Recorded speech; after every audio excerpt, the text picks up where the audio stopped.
Although Steve Hart's 89. Well, Maniac Cop. Maniac Cop is one of those films that I've had for ages, and I couldn't remember if I watched it or what it was about. I remember the sequel more than anything. The sequel, Maniac Cop 2, came out when I was a kid, or was in the video store when I was a kid at least. I think it had already come out.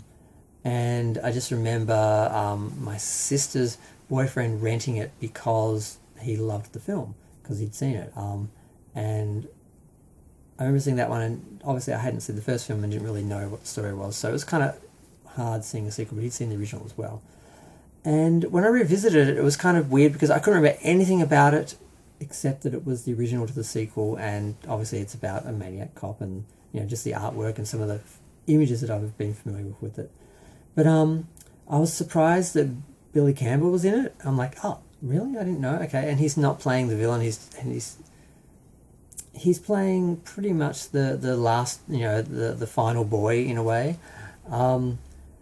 And the story is fairly unique. It's basically about a cop who is terrorizing New York. He's basically going around killing people and punishing people that he thinks have broken laws or are immoral in some way. And eventually you learn part of this is revenge, because he was a good cop who was, I don't know if I think he bent the rules and broke the law, and ended up going to jail, and they made an example out of him, and they put him in with, actually no, he refused to be separated from the population, so he ends up being killed. And the actor is quite a huge actor with this really huge jaw, and he looks like a prosthetic creation, but he's actually a real person. They put scars on him and that, but I always thought it was like a whole mask and it was a, you know, makeup design, but actually the actor does have that appearance, and he's quite huge, which makes him very scary and intimidating in all the scenes. They didn't have to exaggerate his height or his size or anything.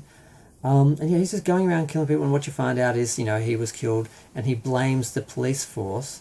So not only is he targeting some of the actual officers, he's also just trying to undermine the police force by sort of being this maniac cop that is getting all this bad press and making them look bad. Now Billy Campbell's okay in this film. He can act. It's just hard to not see him as Ash. And the other characters are not that interesting. It is a little dry. They could have made a little bit more fun out of it. It's one of those scary. It is one of those scary films where the idea of sort of works, and not necessarily the execution being great or anything. They could have had a bit more fun with it. They could have played with the public panic a bit more. It becomes a bit too much more about the whole his history and his beef with the police. But Maniac 2 is more just terrorizing the public and people reacting to it, and I think that's probably the better film, but I haven't been able to find it on DVD, so I haven't seen it since I was a kid. I don't really remember. I just remember the cop himself and feeling like this could have been a franchise because he basically is like a monster. But yeah, I'm going to go. Feel free to share, like, comment, subscribe.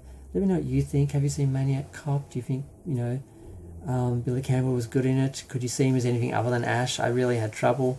And his character is a bit stupid in the movie. He does a few things and it's sort of like, really?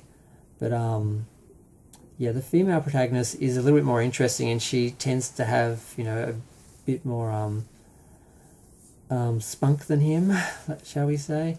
But yeah, he sort of saves the day, but it's not just, you know, it's not just him. She actually has a lot of scenes that have, you know, her in jeopardy that she manages quite well. So, you know, it's still a good film.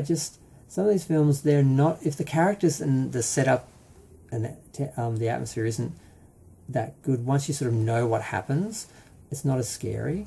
But still, the idea of a rogue cop using his authority and that, you know, especially in the age that we have now, sort of things happening, it is kind of scary and it does work. But sort of depicting him as a monster sort of works, and it's sort of like two different, not genres, but two different sort of formulas in a way. They could have done this film like the first film, or they could have done a more serious sort of a social sort of exploration of what would happen if the police officer was targeting the public, because there are a lot that actually are bad cops who abuse people and, you know, but they don't actually target the public. So it was interesting. But I think they could have done a more serious. It could have been a more serious, like drama-like exploration of that situation. And it's sort of like two films. I think there's a bit of an imbalance, and that's why the second film sort of made the most of the monster sort of element to it, and that's why it sort of worked more. And I think I've already established that. So it's been 5 minutes. I'm still talking, but I love talking about movies, especially horror movies. So it's hard to stop. So I'm just going to go. Feel free to share, like, comment, subscribe. Let me know what you think of Maniac Cop 1 and 2. I don't think they made a third one. But he could have been as good a villain as Jason Voorhees in some ways. He's got those elements that could have worked. But yep, I'm still talking.